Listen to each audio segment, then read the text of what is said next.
Okay, welcome to Economics 231. This is Chapter 17. I'm Dr. Yohe at Gadsden State Community College. And today we're going to look at what your book calls inflation. Now, what your book calls inflation, I like to call price inflation. That is an increase in the general level of prices, usually as measured by the Consumer Price Index. Okay. So it's an increase in the general or average price level of goods and services in the economy. Deflation, a decrease in the general or average price level of goods and services in the economy. What I like to call price deflation. Okay. The Consumer Price Index, which you've probably heard about, is the most common measure of price inflation. Okay.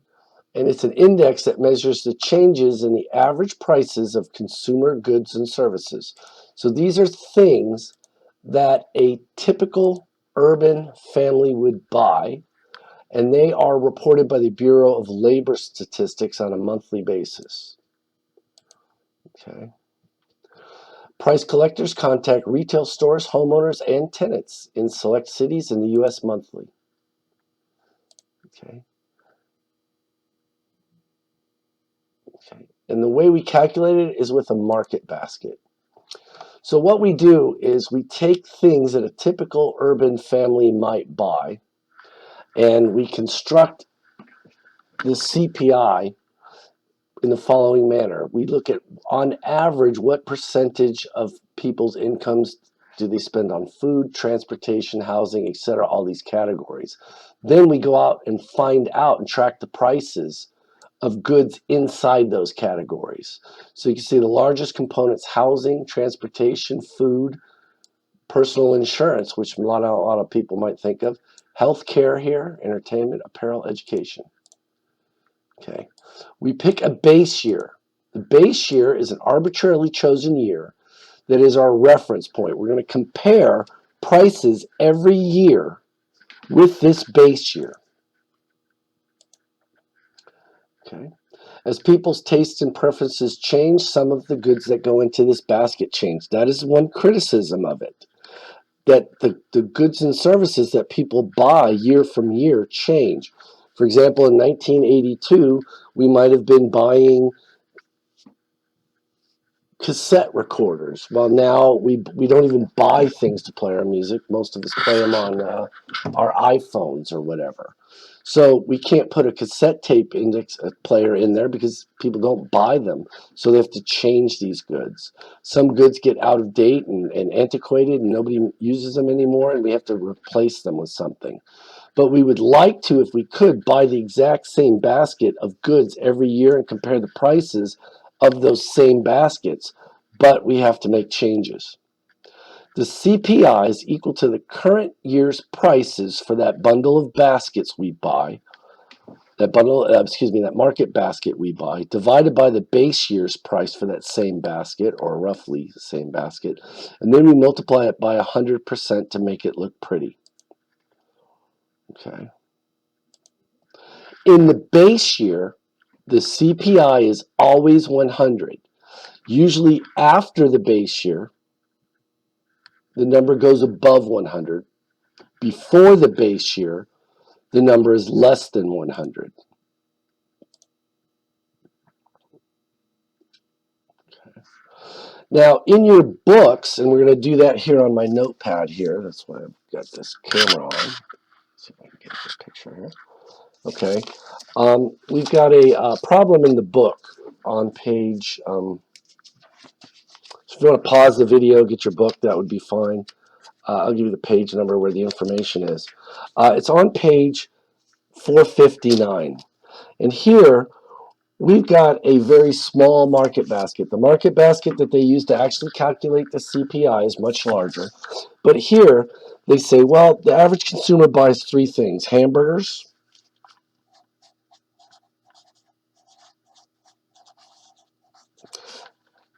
and the quantity that they buy is 50 hamburgers a year. They buy gallons of gasoline. You can't see this, I'm sorry here.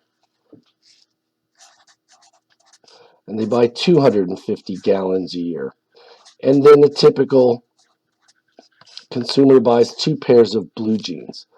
Then we take the prices of those goods in 1982. That's our base year.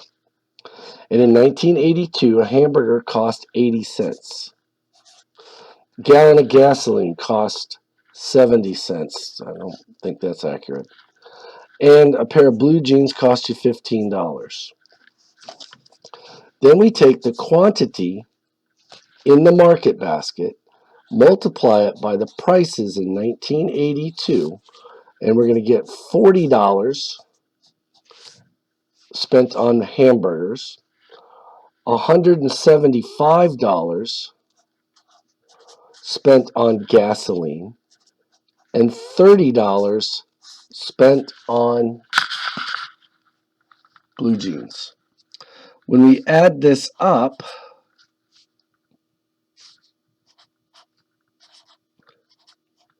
we get a price for that basket in 1982, that's our base year, of $245. You can see that here. Then, that's going to be our base year. So the CPI, excuse me, wrong slide. The CPI in any year is equal to the price of the basket in the current year divided by the price of that basket in the base year times 100. Think of that as 100% to make it look pretty. So we've got the price of the basket in the base year. Our base year is 1982.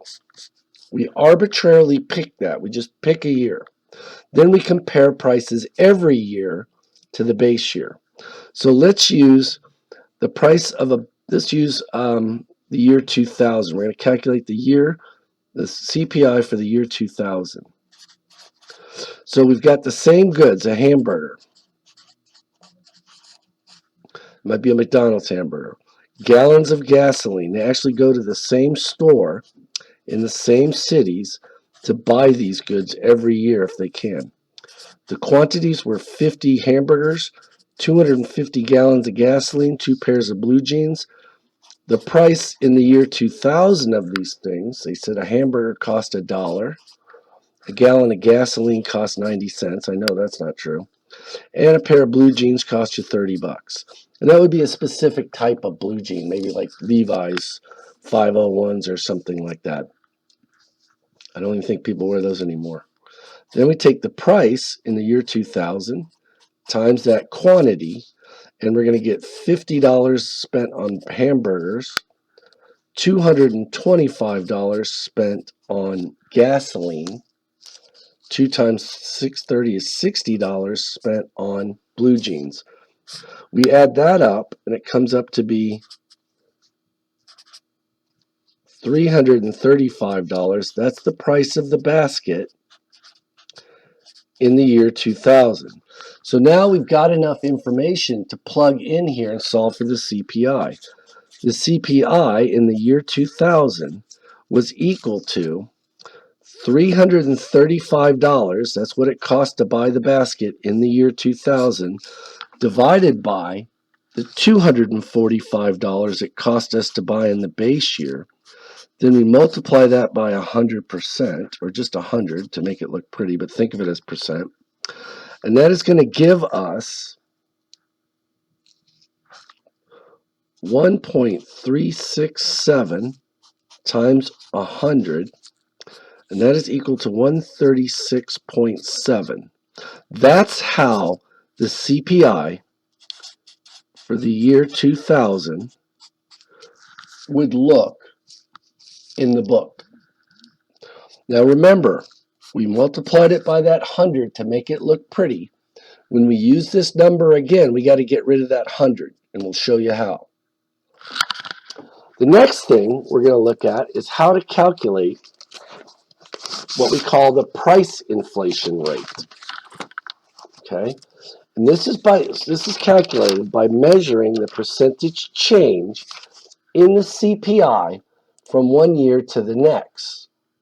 So we're going to take the CPI in a year, subtract out the CPI in the previous year, and divide that by the CPI in the previous year. Then we multiply it by 100. Think of that as 100%. And that will give us the annual rate of price inflation or inflation. Okay, so we're going to use these numbers. The CPI in the year 2001, we'll say was equal to 143.6. And the CPI in the year 2000, we just calculated, was equal to 136.7. So to calculate the annual rate of price inflation, let's see here, I've got those numbers, sorry about that, is equal to the CPI in the current year, the year we're looking at, 2001, minus the CPI in the previous year, the year right before it, 2000. And then we divide that by the CPI in the previous year, 2000 in this case. And then we're going to multiply it by 100%. So the annual rate of inflation is equal to 143.6 minus 136.7 divided by 136.7, and then we're going to multiply it by 100%. Getting our handy dandy calculator out here. My calculator, I can't move it, see it better, but I can't move it. We're going to take 143.6. We're going to subtract the previous year's CPI, 136.7. I'm going to hit enter. 6.9 was the change in the CPI. And we're going to divide that by the previous year's CPI, 136.7. And that's going to give me 0.0505. But we still have to multiply that by 100%. So I'm going to multiply that by 100. And that's going to give me 5.05%. I'm rounding. And that's a positive number. So what that means is typically, on average, prices rose by 5.05% in our mythical economy here between 2001 and 2000. Give you a chance to look at that and digest it all. You'll need to remember this formula. It's just the difference over the original times 100%. The difference is the year we want to calculate the ARI for, 2001, minus the year before it, divided by the year before CPI, and we multiply that by 100%. And that gave us 5.05%. Okay? The last thing we're going to do here is we're going to discount income. We're going to calculate what we call real income for an individual. Okay? Get to the right side here. There we go. All right, what is real income? Real income is the actual number of dollars received, your nominal income. That's what your paycheck says, adjusted for changes in the CPI. It's very easy to do.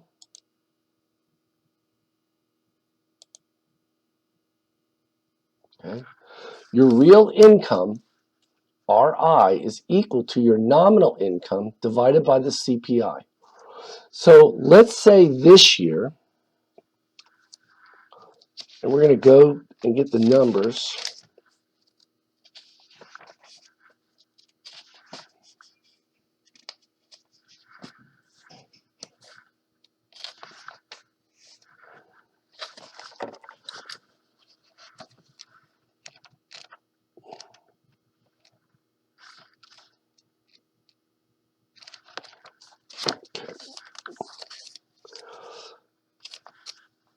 let's say that the CPI in 2016 was equal to 240.0.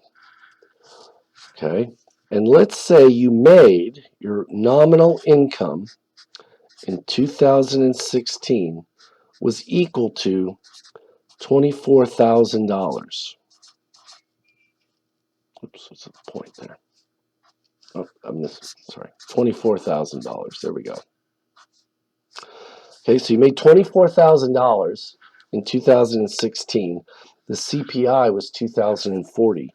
Your real income, RI, real income, is equal to your nominal income in 2016 divided by the CPI in 2016. Okay, and then to get rid of that pretty 100, you have to divide the CPI by 100. So here, your nominal income was $24,000 divided by that CPI of 240. Now we could divide that by 100, but it's easier to take this 100 because you're dividing in the numerator and just place it on top and make it multiplied by 100. So here I've got 24,000. We'll get my handy dandy calculator out here.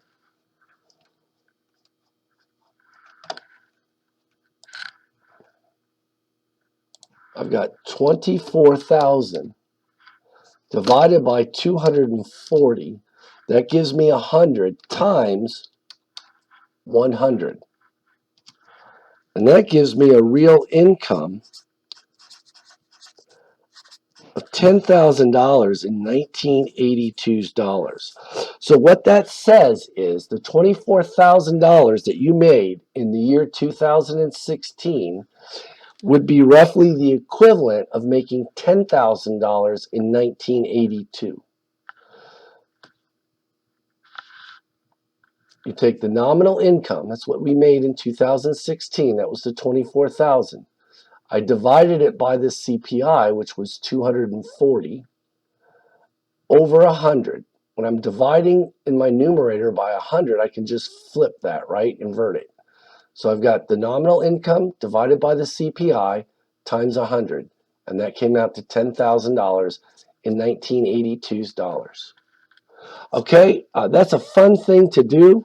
I remember when I got my first job, I called my dad. I told my dad how much I was making. He was a mechanic when he was when I was a kid. He said, "Oh, and in 1980, I was making so much money. I did a real income on mine versus his, and I found out he made more money than I did, and I was very disappointed." All right, that's it for this lecture. We'll have a video quiz. We'll have a short quiz after this. Thank you, and have a great day.